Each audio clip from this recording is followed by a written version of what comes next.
Kung is here, Clinical Director, as I said, for the Center for Autism and Related Disorders. She's a wealth of knowledge, been working in this field for a really long time. More than 20? More than 25 now. More than 25 years working with individuals on the spectrum. And you spend a fair amount of time in the air, flying to different places and seeing different people and touching base, and wealth of knowledge. So we're thrilled to have you here. Thank you. And working with individuals all over the spectrum and all ages over the spectrum. I especially love when you talk about the teens and young adults, because man, she's got some good information, you guys. But she's going to be answering questions that you guys have sent in and continue to send in. We do like to give a disclaimer at the start of the show that there is no expert in any field that can give individual specific advice in this format. It would be a disservice to our expert. It would be a disservice to you and to whoever the individual is that's on the autism spectrum, because you'd need to have much more interaction. You need to have contact with the child, yeah, to really know them and who they are. Absolutely. Just like any other child. Yes, absolutely. So having said that, please write in and ask your question, and she'll give you some really good information, and then you can take that and go make decisions on what to do next or what question to ask next. But it will be general in nature is what I'm getting to. So anyway, but we thank you for giving us this time. You're going to be with us this week and next week. That's right. So that's a very exciting thing for folks to know. I'm going to start with the first question here, which they wrote to Dr. Doreen, but we're going to give it to you. Dear Dr. Doreen and Shannon, my son is 9 and has OCD and ASD. He's in a regular ed class and is very bright, but extremely defiant. He has many refusals throughout his school day. In math, he hides under the desk and refuses to even try the modified work his teacher offers. He often runs out of the classroom and hides in the hall, especially when he has a disagreement with a classmate. How do we motivate him to do his classwork? He had a point card, but that isn't working anymore. He likes computers, art, and reading. Maybe he can earn that for doing his work. We have his IEP this week. Thank you for your help. I love the show and even watch old episodes. And thank you for writing in.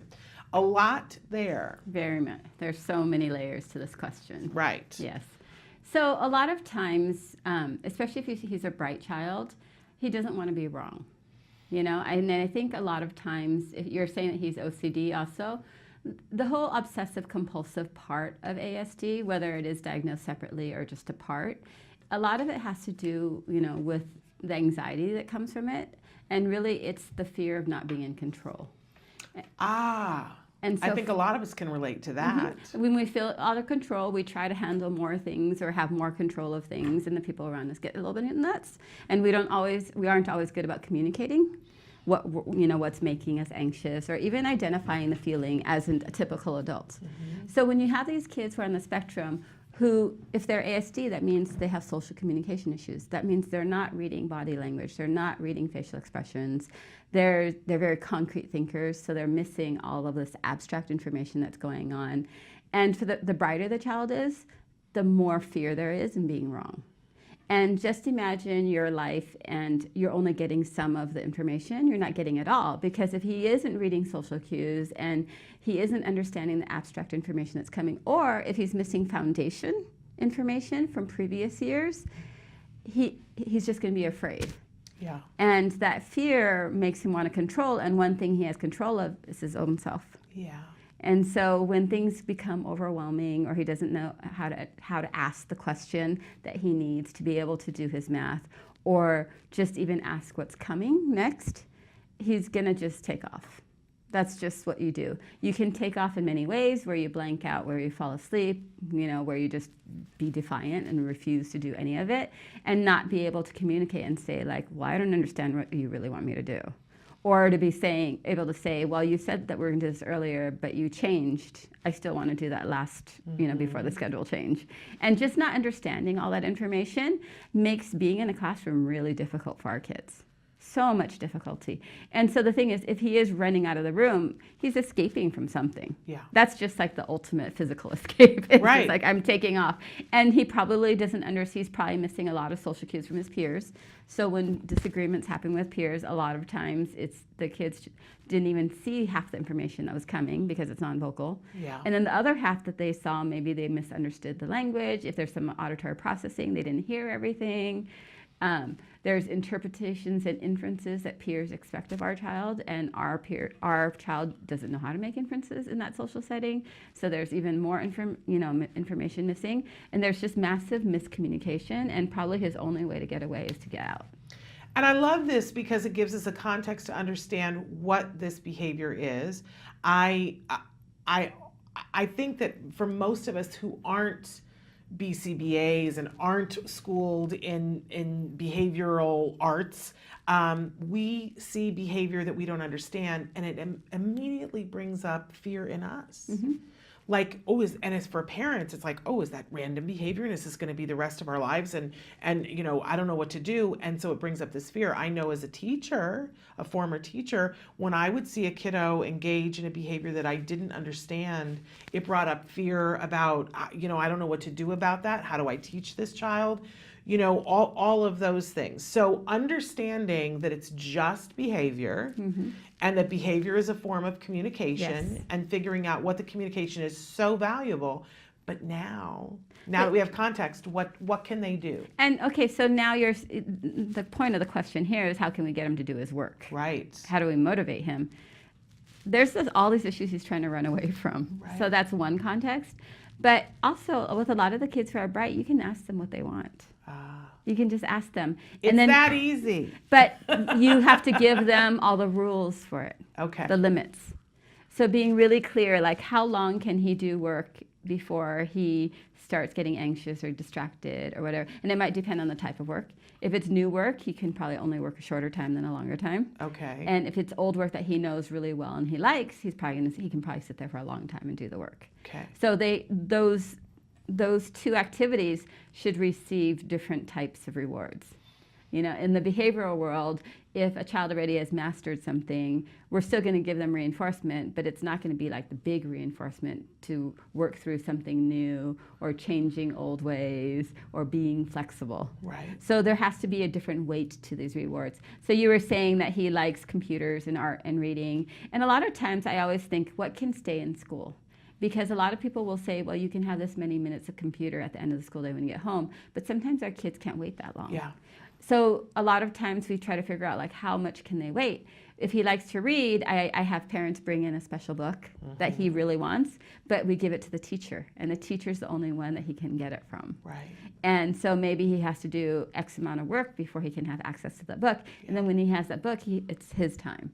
No one bothers him. No one's putting any reading assignments on it. Yeah. You know, it's really his free bonus time, reward time for doing good work. You can also earn minutes on a computer.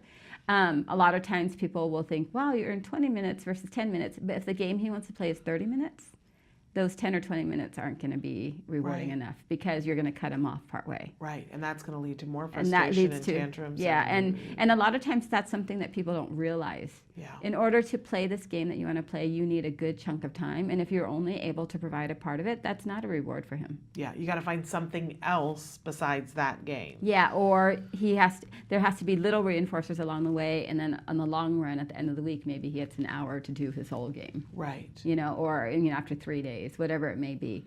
But there's all these things that will motivate him. They just have to have different weights, and we actually have to really know. And like, if he is in a typical class and doing all this great work and he's smart, you can ask them, like, what do you really want? Yeah. Like, and really listen to them. And then you, as the person or your behavior analyst, can modify and say, like, okay, so you can shape his behavior. You know, right now I can give you a break every after one side of a worksheet. Mm-hmm. And you can have a small break with your book, but you have to come back to the worksheet. And then if you complete both sides of the worksheet in one sitting, maybe you do get computer time, but you can't go on a certain website. You have to do this other website that can be done in 10 minutes. Yeah. You know, whatever it may be. But a lot of times for these kids, I actually ask them, what do you want? And once I hear what they want, then I'm going to modify how much of it they get it, when they get it, what do they really want from it? Right. and that really matters. Like some kids will say, I want to go on this website, and they want to complete the game. That's one kid. But then another kid wants to go on and only see a certain part. And if that part doesn't show up till later on, Right. they could stop it without finishing it, but maybe they just wanted the one part. Right. You really have to, it can't just be, I want this video game. It's like, what do you specifically really want from this video game or this computer site or whatever it may be? Do you want just 10 minutes of nobody bothering you and you can just go on and browse anything you want? Sure. You can give them that. But it's the kid telling you, this is what I would like, or here are a number of things that we would like, and doing a preference assessment. Yes. Figuring out what is stronger, and it might depend on the day. Right. So maybe you have a group of reinforcers, but when he comes in, he's going to have different days. We all feel like different things every day. Sure. So maybe there's something that he really wants. Teaching him to ask for what he wants when he comes in is great, to be able to say, today, can I work for whatever it may be? And, you can have point cards and all break cards and all these things, but if it really doesn't get to the point where he actually gets access to whatever that reinforcer, it's not going to reinforce his behavior to do work. Okay, so she's got an IEP coming up this week.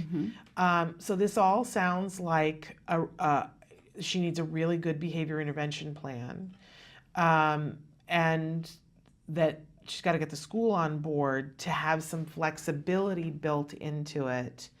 I hate a behavior intervention plan that is so rigid that the teacher doesn't have options. And because as a teacher, like every circumstance doesn't fit everything. I would guess that if she asked the school to use the Skills BIP Builder, which is the behavior intervention plan, that they could get it done a lot quicker. Yeah, definitely, especially if you don't have a BCBA local, or maybe even a behaviorist who's really even trained to write behavior plans. Yeah. Unfortunately, so many schools, they'll say they have a specialist or behaviorist, but when you actually ask the background, they've just been assigned to take care of a child's behaviors. They really don't know how to write a good behavior intervention plan. They try things from other kids. Well, and the thing is, too, that if you're going to start a behavior intervention plan from scratch, it takes a lot of time. And one of the things that they've discovered with the Skills BIP Builder is that even if you give it to trained people, it's going to just generate it that much faster, because it automatically takes care of some things that it automatically will give you cautions about making sure that you don't, for instance, leave out a replacement behavior, which is something I guess that happens on a regular basis, and making sure that you do something that's scientifically based. And before results. you address any behavior intervention plan, you have to have a functional assessment to figure out what the function of the behavior is. And the thing is, in a school setting, there might be multiple functions. Yeah. And so what's also good that's on Skills is there's something called a CFA, which is a card indirect functional assessment. And a parent can just think of one of the behaviors and go in and answer the questions, and it'll plot out on a bar graph all the different functions and show you what's stronger and if there are multiple functions controlled. And when I say multiple functions, it means that sometimes he's doing a behavior to escape, but sometimes he's doing a behavior to get attention from someone. Right. And, there's other things too. And if he has a lot of anxiety and there's OCD, that means he's going to want to have a lot of control too. And the kids who want control, I understand their language has to be really good. Yeah. Because they have to be able to communicate what they want control of and how much control. Yes. So if your child's spoken language, and I'm not here saying that they talk a lot, because a lot of our kids talk a lot but don't say much. Right. It has to be a really good ability to say, like, I need X in this form for this amount of time, before I'm going to feel better. Yeah. Or I need to know when something is coming. And so you're talking about abstract, something in the future or something that was in the past. You said later. What does later mean? Sometimes later means 2 minutes, and sometimes later is, 6 months from now in the summer. So really, I think, like with a child who likes control, for teachers, one of the recommendations for your IEP is that they would speak clearly and in concrete language and not general vague terms. Yeah. There are, some teachers rely a lot on vagueness. We'll do that later. In the future, we'll see. And for those kind of words, make our kids really anxious. Yeah. Because I don't know what later means. What do you mean in the future? Now I'm going to worry all the way until the future starts. The future could be now, or the future could be middle school in a couple of years. Right. So learning how to speak very clearly and concretely to the child is an important skill for all the staff to do. being able to get a good preference assessment on your IEP. And it might be a big general preference assessment, but it might be learning how to do one every day at the beginning of the day to figure out what he wants to work for. Yeah. Creating a whole reinforcement system, explaining all the rules about what the system is, and if there's changes, whether you have to prime him or give him warning about upcoming changes in the classroom. Because that's one of the things of a lot of kids at this age don't like their peers because their peers are really spontaneous. Yeah. They like adults because adults are very measured, they'll accommodate the child. And as the kids become older, high school, like in some ways high school's better because people socially know how to give the controls. They recognize when their peers need more information. Yeah. But the younger grades, Yeah. kids are just spontaneous because it's fun. And it drives our kids nuts. Well, they're also, this is entering the era too when they're mean. When, I didn't realize, I thought bullying started significantly later, but I remember when Jem was like 8 and 9, and, before that, he could walk up to interact with a kid and he could say, my shoe is blue, right? Because that's what was relevant to Jem. And they would go, cool, my shoe is red, right? Mm-hmm. But then suddenly you get to be 8 and 9, and my kid would go, my shoe is blue, and they'd go, so? And then the interaction wouldn't happen. And then if he did it again, they'd be like, you're weird. Because they were trying to get status and not look weird. So I don't want to be with the kid who says my shoe is blue. Yeah, 8, 9 is rough because half the kids are moving on to that social understanding, social wanting, status issue, and half are not. Ugh. So I think that conflict of just how you grow developmentally, you see it really at 9, like 4th grade. I feel like you see it because half the kids have this other understanding, perspective taking, and how to manipulate perspectives, and the other half are still like happy-go-lucky. Yeah. And some of the girls are accessing their inner Bubba witch. Fourth grade is really miserable. Yeah, I don't think any of us would want to 9 go years back and do old that. is very miserable. But I hope all the parents were listening when you were talking about all the things that provoke anxiety, because so many of our kids have anxiety, and being more concrete with our language and encouraging teachers to be more concrete with their language, a really beneficial thing. And one thing is, I mentioned that the child has to be language. So many times parents come in and they're saying, my child talks a lot, he's fine. But I'm like, no, he talks a lot, but he doesn't say much. Okay. And what speech therapists will say, you'll see it in reports where they'll say he overuses words. Okay. And that means the vocabulary isn't big enough. And honestly, for anxiety, control, social understanding, you really need good command of language. And so how can they be working on that to make that better so that they have the words to use to convey when they want control? I think it's really like skills will help you because you can see, and also like learning, like what does a child hear and understand versus what does he actually use? Yes. Usually there's a huge discrepancy. And I always say that the descriptor words or attributes are really the word. They tend to be more abstract, so our kids choose not to use it. If you say it to them, they understand what it means. But if they have to find the word to use it, that's usually where their problems are. Yeah. Is they don't have the language, they hear it and they understand it, but they can't get it out and ask all their questions. Yeah. It's very important that your child knows how to ask good questions because that's one way that you control anxiety. And when I say good questions, multiple parts, not like what is that, blah, blah, blah. It's going to be learning to give context first. Being able to say, remember earlier you said whatever, but we're not doing it now. So when are we going to do it? And that's one question. Right. And so they have to have good command of language. And so many kids I see coming at this age talk a lot, but they don't have good language. Well, and I want to point out, I know that people are probably sick and tired of me talking about skills, but if you are someone who is like, wait a second, they're not teaching that in my child's school. They're teaching labels, which I hear all the time, and they don't teach the other parts of conversation. I just want to let you know it's all available in skills. All of the lessons to be able to take somebody through learning labels and then building towards conversation, it's all in skills. And skills is relatively inexpensive. As a parent, you can subscribe to it and be using the lessons. You can subscribe to it and feed the lessons to your child's speech teacher. You can. We have parents that have done that. You can also talk to your school and ask them to get it. And if they have a curriculum that's working and you're getting to conversation, great. But if you don't, and I think a lot of parents don't, this is really effective and the most economical way of having what has been shown to be effective. So just for in skills, there's the language curriculum. That language curriculum ends at 7 or 8. So if your child is 9 or 7 or 8, they're supposed to do everything in the language curriculum. Because then when it becomes social language, we moved all the social language issues to or concepts into the social curriculum because it's social pragmatic language.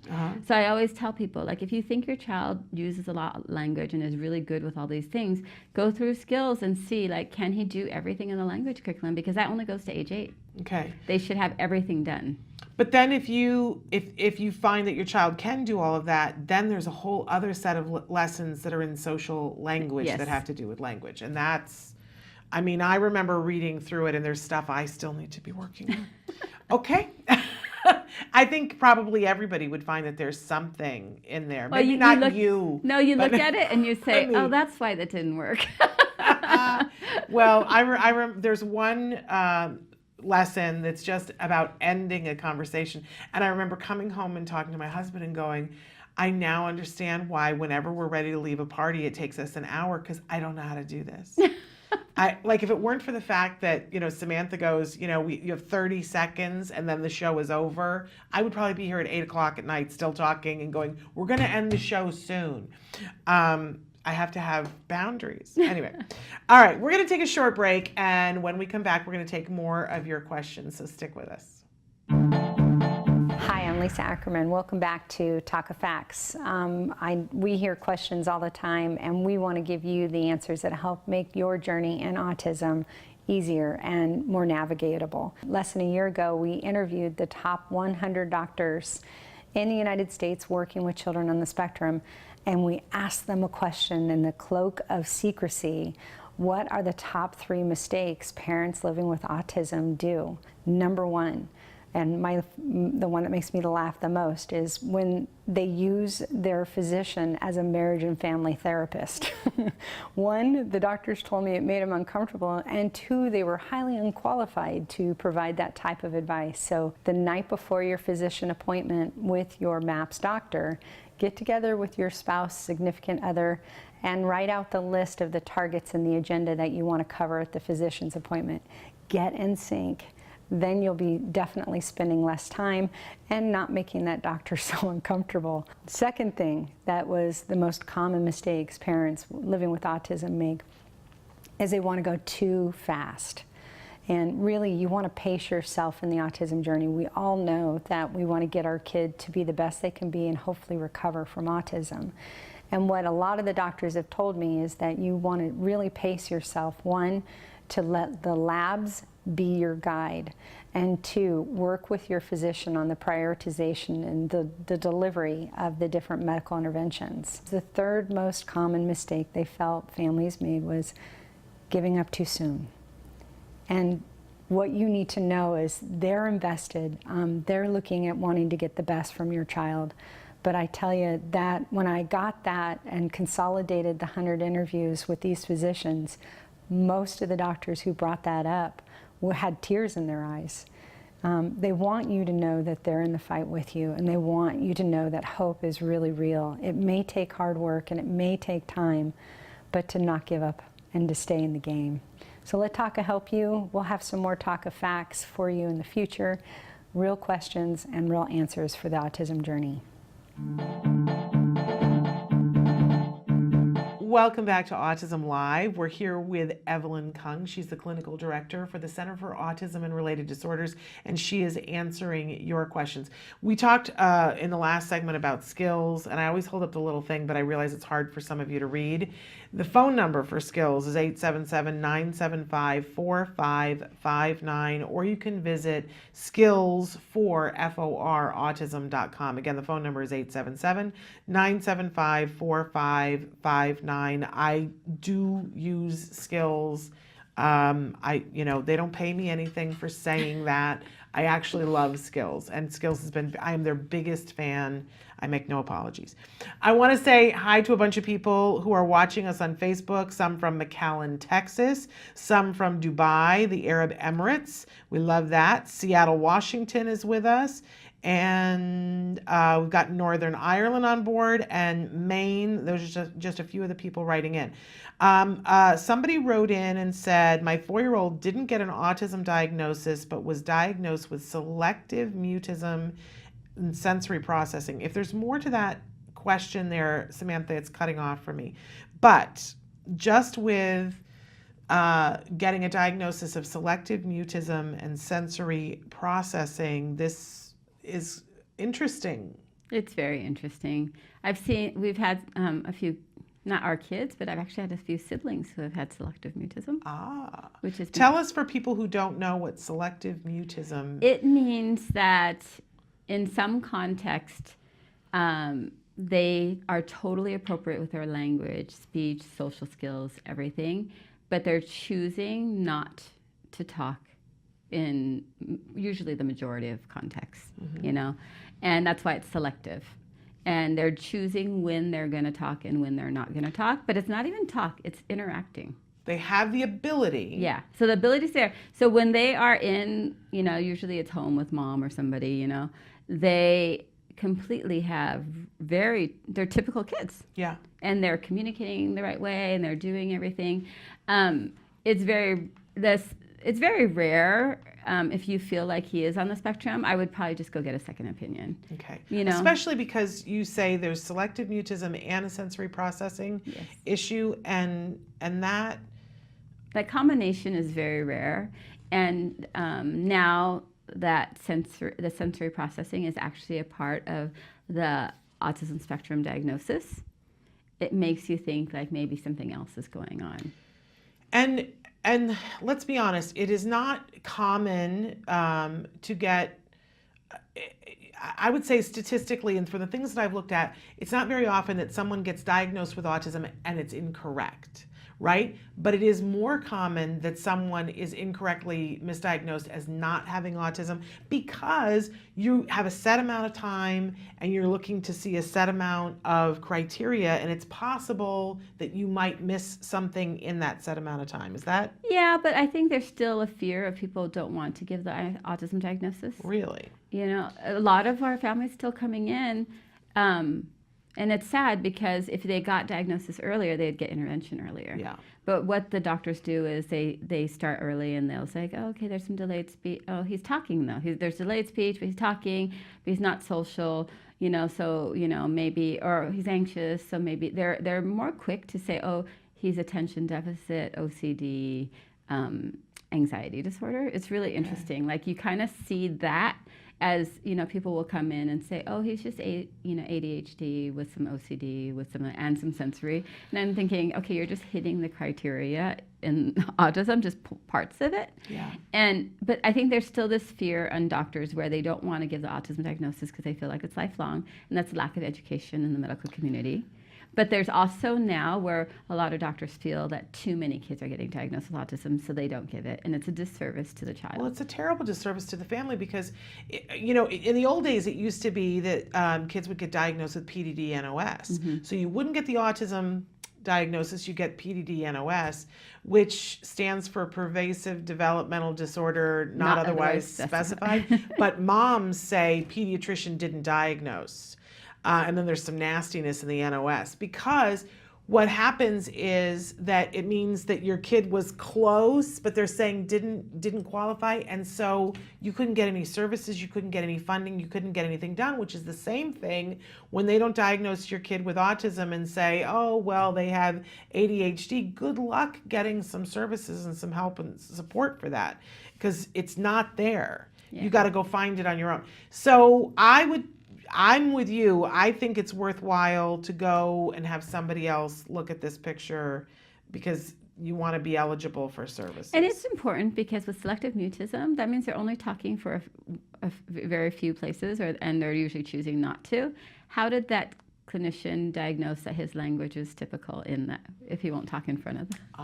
That's a good question. You know, it's like, how did that happen? Do you know all this is typical if they've never been able to see this child? Yeah.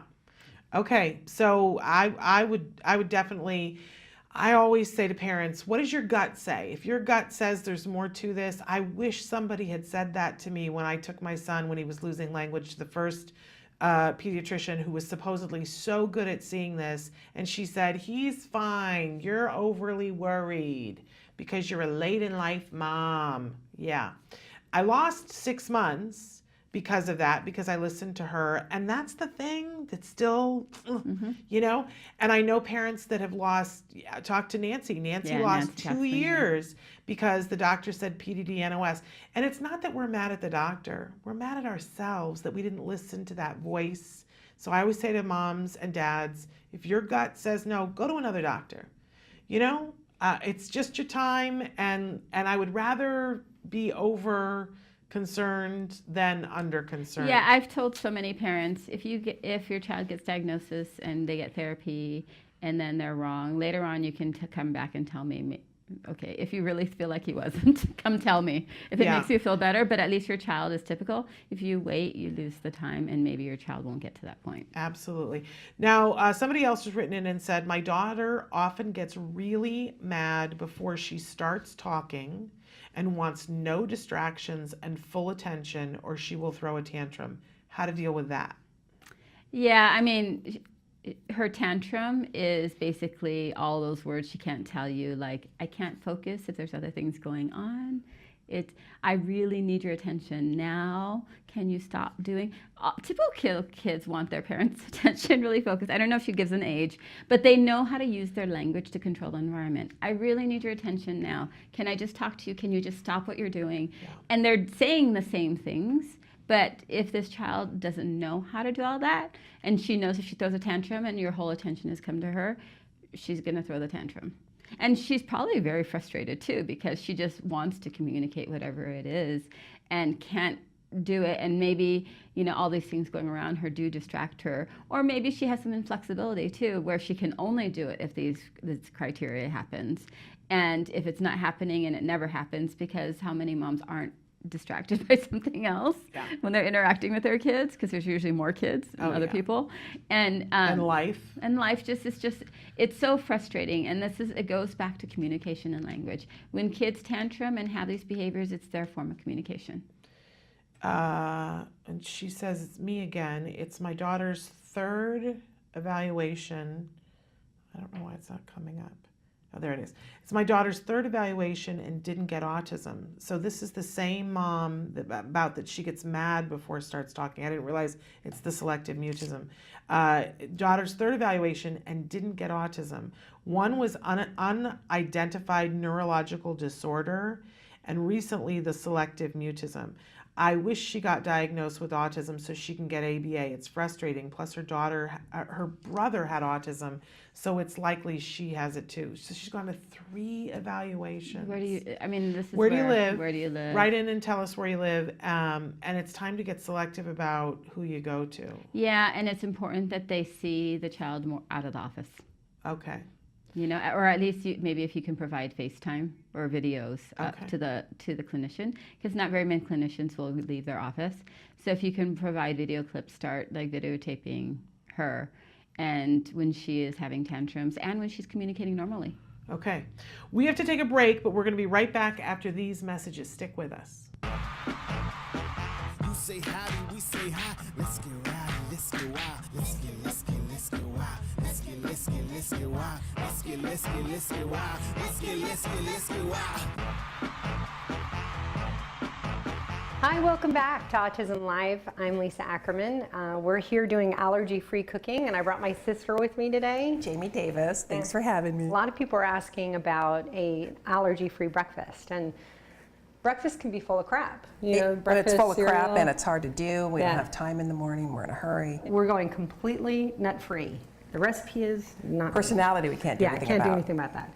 So we're going to start off first with I'm using sorghum and brown rice flour. I find the texture good, and I've added some flaxseed meal. We talked about that last time. Flaxseed meal for poop. Almost every one of our kids has a poop issue.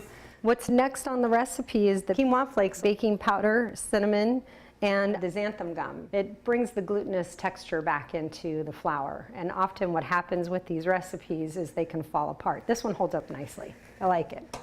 For the folks that are egg-free, we have a ton of egg replacers. One of those can be the arrowroot starch or bringing back some additional flaxseed. So there's a lot of options to go eggless, but we're going to go egg full in this one.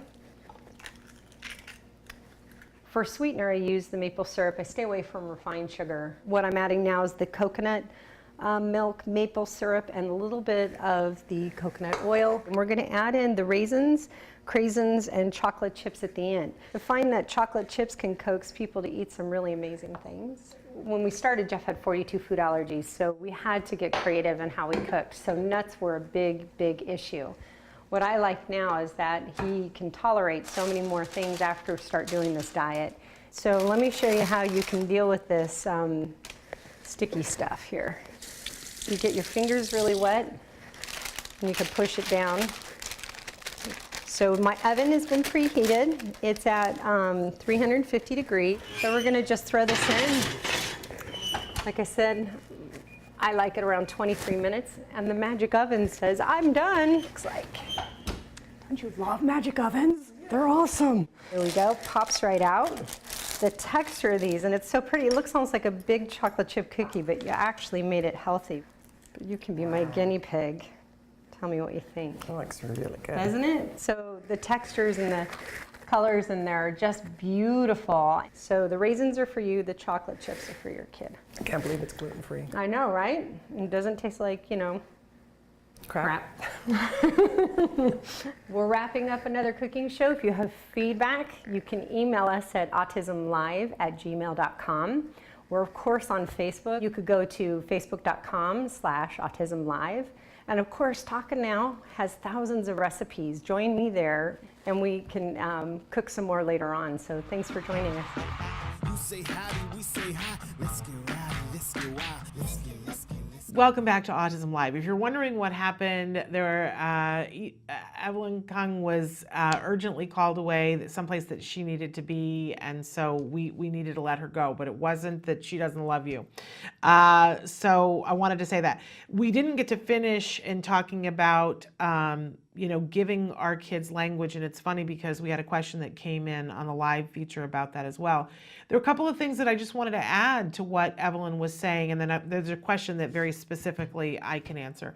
But it's so frustrating when you cannot get what you need. And sometimes it can be so frustrating that we choose to shut down. And if you watch the show, there's a story that I tell about a real day. If my husband's watching, he won't appreciate this.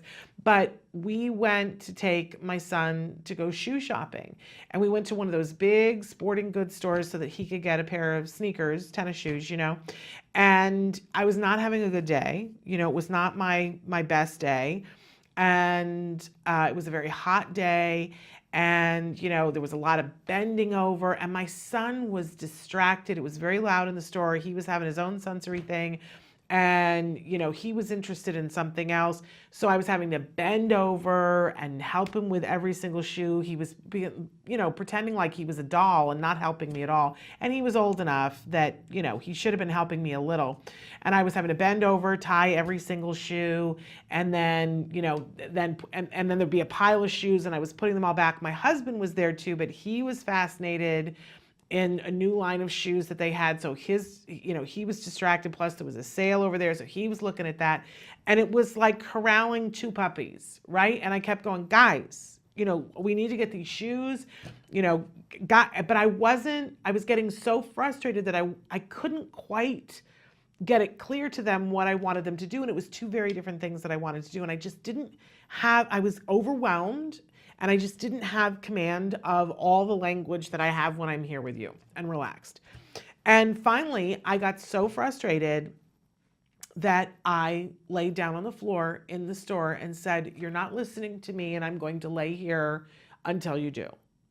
And embarrassed them within an inch of their life, and both of them were furious at me, and my husband still doesn't like to talk about it because it was just like so horrifying to him that I did this. But I am a grown woman with clear verbal skills. And because I was having other stuff that was going on for me, and I'm sure not the least of which is that I have a bad back and the bending over really, really hard. And I just got to the point where I chose, no, if I can't get what I want through being verbal, then I will get what I want through being silent and laying on the floor passively. I'll Gandhi this thing, right? So I just want to say that keep in mind what people will do out of frustration. And that sometimes like when you just look at it on paper and it goes, well, if what you want is to communicate, then it wouldn't make sense to choose not to communicate, but sometimes it does. In any case, I hope that you will write in and tell us, for that mom, where in the world that you are, and maybe we can help you to find somebody who can take a look at your child and really figure out what's going on. Somebody else had written in and said, I work with a child diagnosed with autism. The only service he has at school is speech. How can the parents get more services? And this really depends on where you are in the world, but there are lots of different things that you can do. There are some states that have California and New York, for instance, have something. In California, we call it the regional center. There's a different name for it in New York. But all states have something called Child Find, where children are supposed to be identified. If you are working with this child, you can notify Child Find that this child is struggling, and then they will connect the parent to more services. It's important to know if they're in the United States, where in the United States they are, and if it's one of the most of the states have a mandate now, because probably that family has insurance or access to insurance that would get them a bunch of services.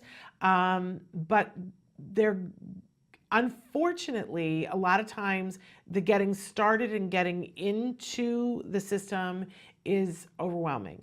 I would tell you, if you can get the parents to be aware of the fact that they need more services, which sometimes that's an uphill battle because parents don't know. How would we know, right? But if you can help them to say, look, I've had this before in my class. I want you to know that there's all kinds of help and support. And then feel free to give them my email. And I'm happy to look at the individual thing, and then usually what I will do is farm it out to somebody who's an expert at where you're at. So if you write to me, or if they write to me and say we're in New Jersey, then I find the person who knows how to work the New Jersey system, right? Because I don't know how to work the New Jersey system. But I'm happy to be the go-between if you want to have them write to me or you write to me, whichever works best, and let's one family at a time, right? Si se puede. We hold hands. We get through this. Okay. I also, our West Virginia mom had written in talking about the language thing and said, my daughter is 6, considered high functioning. She's recently had another language explosion. Yay. Our speech team doesn't work on language as a whole. They work on articulation, and they're not interested in anything else. This week, while I was cooking, she came to me and she said she needed to ask me something, but that her body doesn't know what to do to tell me.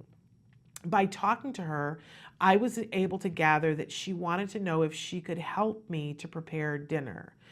How would I work on this?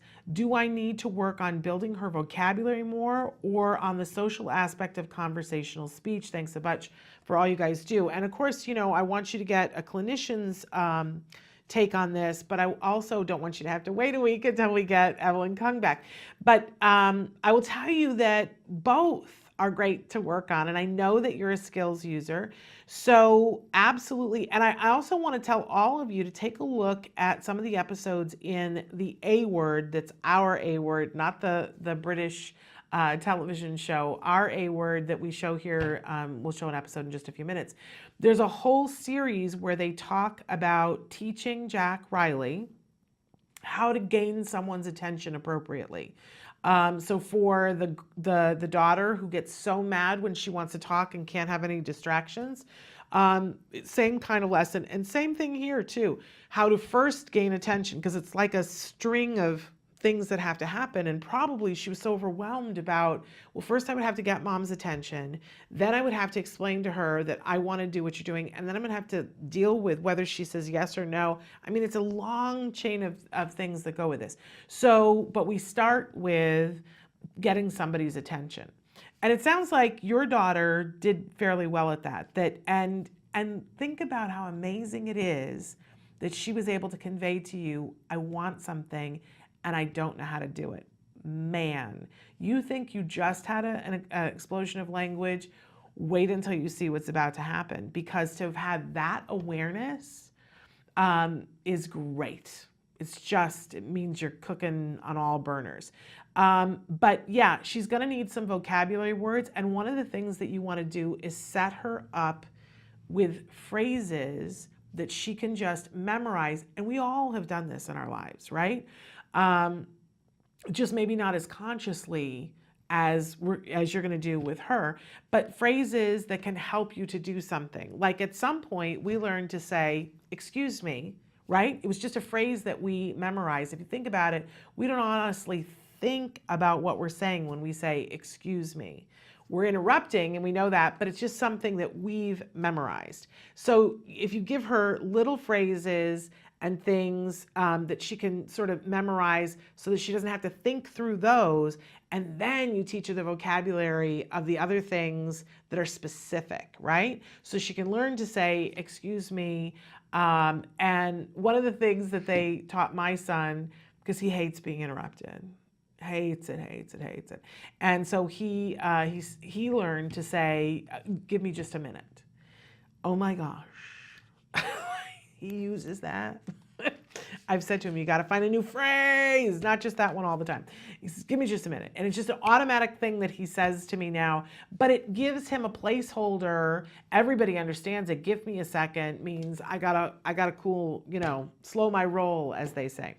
That he needs a second. He's in the middle of something. It gets him what he needs. So tons of lessons that are available. And maybe next week we can have Evelyn Kung talk specifically about what some of those lessons are and skills. But I think you want to work on both. I really do.